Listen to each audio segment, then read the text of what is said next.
Le mouvement commun, c'est un mouvement politique et citoyen qui n'est pas électoral. Tous les gens qui sont là, c'est un mouvement qui veut... comment est-ce qu'on pourrait le définir ? Il y avait un journal du soir, comme on dit, qui le définit comme étant un lobby citoyen. Je trouvais que c'était la plus belle définition qu'on pouvait trouver du mouvement commun. Donc en fait, qui veut rassembler les bonnes volontés avec des valeurs de gauche, qui veut, fédérer des synergies, créer des combats aussi pour le progrès social. Les citoyens se réunissent pour à un moment donné prendre les choses en main et se dire que c'est eux-mêmes qui vont s'occuper de leurs propres affaires. Voilà. Alors il y a plein. Podemos, ça veut dire, et ça c'est moins connu, Podemos, on peut. Les peuples peuvent faire des choses. Le fonctionnement repose sur la démocratie participative, de façon à ce que tout le monde puisse s'exprimer, pour qu'on puisse avoir des projets innovants, créatifs, etc. Mais derrière, il y a des valeurs. Et nos valeurs, elles sont, je dirais, des valeurs de gauche ou au moins des valeurs de solidarité. Podemos le dire aussi en espagnol, et ça c'est moins connu en français, élagon, c'est qui n'est pas nécessaire. Donc il faut effectivement élaguer beaucoup de choses de la vie politique et sociale espagnole et aussi française. Donc voilà un peu l'idée des Podemos. Et surtout que les partis politiques souvent les représentent plus, sont en décalage avec les aspirations de la société, sont en décalage aussi avec les aspirations de ce pourquoi on a voté. Si aujourd'hui il y a une crise à gauche par exemple, c'est quand même parce que plein de gens ont voté pour quelque chose en 2012 et qu'il ne s'est pas exactement passé ça par la suite. Les partis politiques traditionnels, ils ne sont plus en mesure en Espagne, et il me semble qu'en France c'est aussi le cas, ils ne sont plus en mesure de représenter ou de véhiculer non pas des intérêts, mais une volonté populaire. Je crois aussi que ça soit des formes politiques nouvelles, parce que c'est vraiment ça, je trouve, qui manque. On parle beaucoup de l'histoire de la 5e République, d'une 6e République, des choses comme ça, et je crois aussi que la politique, elle s'est quand même beaucoup enfermée dans ces schémas de réflexion, ces schémas de pensée, qui sont quand même les schémas de l'idéologie dominante pour aller vite. Mais il est plutôt horizontal, c'est-à-dire que le cœur, ce sont des forums locaux. Ces forums locaux éliront des représentants à un Parlement qui aujourd'hui n'existe pas parce qu'il n'y a pas suffisamment de forums locaux pour que ça ait un sens, mais c'est l'organisation est plutôt une organisation en réseau. C'est pas une organisation pyramidale, il n'y a pas une fédération régionale, départementale, régionale, etc. comme on peut voir dans des partis traditionnels. Il n'y a pas de gouvernement aujourd'hui qui soit décidément à gauche, et même s'il y a des gouvernements à gauche, ils sont avec les mains liés effectivement, mais il y a déjà des millions d'Européens et d'Européennes qui sont gouvernés par des mairies, par des listes. C'est pour ça qu'on veut redonner réellement, se réapproprier le discours politique, c'est-à-dire dans le sens noble du terme, et faire en sorte que les citoyens, parce qu'il y a un besoin, malgré tout on voit qu'il y a un besoin de rassemblement. On sait que l'alternative, elle doit se construire non pas dans chaque pays seulement, mais aussi à échelle européenne.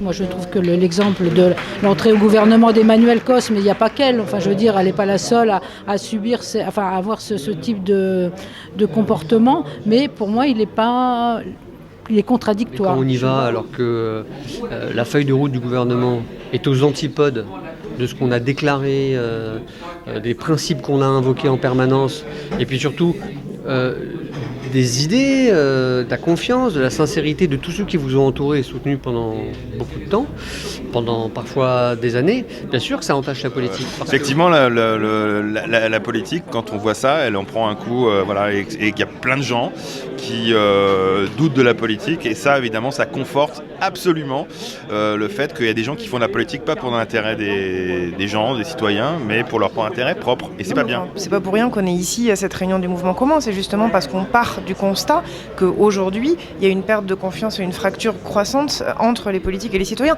L'un des enseignements qui était tiré du mouvement des Indignés était effectivement qu'il fallait déprofessionnaliser la politique, qu'il fallait que les citoyens, qu'il fallait que les gens du commun s'occupent des affaires effectivement de la cité. C'est lié au fait d'abord que les politiques publiques aujourd'hui, elles ne sont pas efficaces pour améliorer la vie de nos concitoyens. On a beau dire qu'on fait plein de choses, on se rend bien compte qu'aujourd'hui, sur l'aspect de la lutte contre la précarité, sur l'aspect de la lutte contre les inégalités, sur l'aspect du logement, de l'emploi, etc., on n'arrive pas à peser sur la vie des gens. Donc du coup, ça pose la question de à quoi servent les politiques, les personnes politiques, mais aussi les politiques publiques. On vous proposez de réfléchir par atelier pendant 1 heure, donc autour de 3 questions, donc à peu près 20 minutes par question.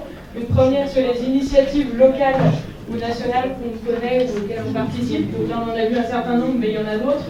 Donc n'hésitez pas à nous en faire part. Un deuxième sur comment on peut faire pour fédérer l'ensemble de ces initiatives, créer des synergies et voir éventuellement si on peut créer d'autres initiatives. Et enfin, un troisième atelier plus concret d'organisation pour voir comment on fait, qui est prêt à donner du temps, comment on s'organise pour ensemble concrètement agir sur nos 3 territoires de Paris 20e, Montreuil et Bagnolet. Je pense que ça répond à vraiment un besoin chez les citoyens et les citoyennes. Donc je le constate tous les jours. Je suis militante du Parti socialiste et je le constate quand je tracte, quand je discute avec les gens. Il y a vraiment un besoin et il y a vraiment les lignes qui bougent actuellement. Et les citoyens français, les citoyennes françaises sont beaucoup plus matures politiquement qu'on le croit. Ils ont beaucoup de choses à dire et beaucoup de choses à apporter. Écoutez, j'attends beaucoup parce que moi j'ai quitté un parti politique institutionnel et précisément je souhaite avoir quelque chose d'autre. Quelque chose de plus volontaire, quelque chose de plus concret, quelque chose de plus libre, quelque chose de plus démocratique. Franchement, j'attends un grand changement pour donner de l'optimisme aux gens, pouvoir sortir enfin de cette crise dans laquelle on est, morale et économique. Moi, je trouve qu'on vit dans un moment très difficile en ce moment. Et donc, il y a besoin de trouver des lieux où on converge, où on parle, où on échange et où on construit. Le problème majeur aujourd'hui, c'est vraiment la crise démocratique et c'est vraiment le fait que les citoyens ont le sentiment d'avoir perdu leur propre souveraineté et donc perdu leur capacité à être maîtres de leur destin collectif. Qu'est-ce que c'est qu'une initiative locale? Qu'est-ce que c'est qu'une initiative citoyenne? Ensuite, la deuxième question, quelles sont celles pour lesquelles le mouvement en commun pourrait faire jouer des synergies, les faire se rencontrer, les fédérer? Quelles actions le mouvement commun peut initier? Les liens qu'on peut trouver, les liens qu'on peut mettre en place. Nous, en citoyens, il nous arrive d'avoir une idée, mais on ne sait pas trop comment la réaliser, on ne sait pas trop avec qui s'associer, avec qui le faire. Et donc là, l'idée, c'est d'être justement d'être cet espace communautaire qui va permettre de mettre en lien des compétences. Et en même temps, on voit bien que dans ce qui nous réunit et qui fonde un peu aussi ce constat qu'il y a besoin d'un renouvellement du lien démocratique, si on ouvre le champ, on voit bien que ce questionnement-là, il s'applique dans le champ économique où on remet en cause une organisation sociale, une organisation de la production, une manière de consommer. Et je crois que c'est important d'aller capter comme ça, à travers un certain nombre d'initiatives qui font dans la société et qui renversent un petit peu le code établi, pour instruire aussi, nous, notre réflexion sur la manière dont on peut renouveler le lien démocratique. Donc je crois que le mouvement commun, il doit servir à tout ça. Il doit servir à recréer des liens pour qu'on fasse mouvement ensemble, commun, autour de nos biens communs, autour de l'intérêt général. Cet espace qu'on est en train de créer ici est absolument essentiel. Les mouvements communs, il faut produire ça absolument partout. Et puis, il faut se donner aucun horizon. On verra ce qu'on va devenir ensemble. Le plus important, c'est qu'on est là maintenant, aujourd'hui, qu'on est en train de discuter. Et il faut reproduire cette expérience. On n'est pas condamné à un seul mode de fonctionnement et qu'il y a des gens qui cherchent, des gens qui trouvent et qu'il est peut-être temps de passer à autre chose. Des mouvements communs, mais j'espère que c'est devient les Podemos français, que c'est le futur de la France. Et bon, j'espère parce qu'en plus je suis espagnol, je suis de Podemos. On peut s'inspirer de cet exemple de Podemos qui est une réussite. Voilà. Et bon, j'espère que les choses qu'il y a aujourd'hui en Espagne arrivent ici d'une fois. Et c'est vraiment l'espoir je pense que l'espoir de la France, c'est les mouvements communs, un mouvement comme ça, comme Podemos, c'est pas le Front National. En France, ce n'est pas arrivé jusque-là, mais Bernie Sanders, vous ne le connaissiez pas il y a 6 mois, et Podemos, vous ne le connaissiez pas il y a 4 ans. Ça va venir, rassurez-vous, ça va venir.